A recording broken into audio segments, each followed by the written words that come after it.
Сәлем қыздар, қалайсыздар?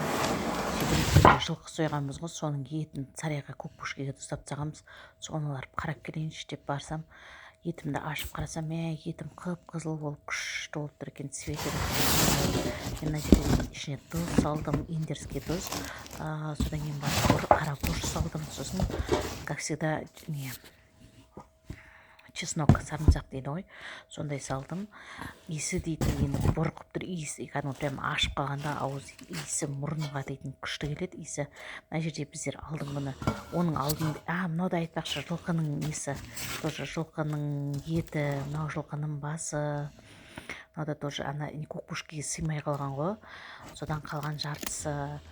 Енді дейтін бір жабағын түгел сойып алдық, дәмі дейтін күшті болды. Бұның қазысын да жасап үлгердім. Мен дейтін 12 штук қазы шықты. Менде бір жабағыдан 12 штук қазы шықты. Сол қазыларында да алдыңғыны тұздаған неткеннен жасағаннан кейін солай мен апарып табақшаға қойған едім. Соның бәрін нетіп алдым, аударып қазылардың бәрін, потому что астында мұздақ болып тұр екен. Солардың бәрін аударып қазылардың бәрін. Енді ертең бұйырса бір-екі күннен кейін, күн жылғаннан кейін қазыларында міндетті түрде кептіріп кішкене сорықтырып аламын. Бізде мына жерде мынау түйенің еті қыздар. Оның алдын бір жілік алғанбыз. Жылқы жабағы соймай тұрған кезде түйенің етін алғанбыз. Түйенің етіне манты жасап жедік алдыңғыны. Оның мантысының дәмі дейтін өте керемет шықты. Негізі естіген мен түйенің етінен манты жасағанда өте дәмді шығады деп. Расында да дәмді шықты. Содан кейін оны да тұздап солай кептіріп қойғанбыз. Мен мына жерде қазыларымды алып бәрін айналдырып жатырмын. Кішкене мұз болып салқын болып тұр қолға. Сонда да бәрін бір айналдырайын дедім.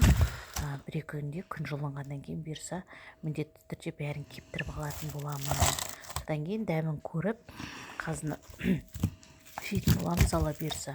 Оның алдында жасаған қазыларым әлі бар. Мен өте жақсы көремін қазы жасағанды, ет тұздағанды. Менің хоббиім десе де болады. Менің көп парақшамда, Инстаграм, тикток парақшаларында көбіне осы видеолардың көбі осы ет мәселесінде, ет туралы. Содан кейін менің мына жерде міне салафанда бір жарты тоже ет тұр. Содан кейін үйге балаларға бүгін сорпа пісірейін деп шештім. Түйенің етінен, себебі жылқының еті білесіздер сорпалыққа бармайды. Содан кейін түйенің етінен өңге кілең қабырғаларынан алдым. Түйенің қабырғаларынан сорпалыққа балаларға көптен сорпа ішкен жоқ қой деп. Күнде қуырдақ, күнде манты болып кетті. Содан кейін бір мезгіл сорпа ішейін деп шешіп, осылай кілең қабырға, кішкентай бөлінген сүйектерден таңдап алдым. Енді бұйырса кешке балаларға сорпа болады. Сіздер де жақсы көресіздер ма етті тұздағанды, қазы жасағанды? Бөлісе отырыңыздар. Қандай лайфхактар білесіздер осы еттер туралы, бәрін бөлісе отырыңыздар. Маған подписка жасап, подписация етіп, видео ұнаған болса, міндетті түрде лайк басып кетіңіздер. Баршаңызға рахмет. Алла разы болсын. Алдада осындай ет туралы видеоларды көптеп салып тұратын боламын. Баршаңызға көп рахмет. Рахмет баршаңызға.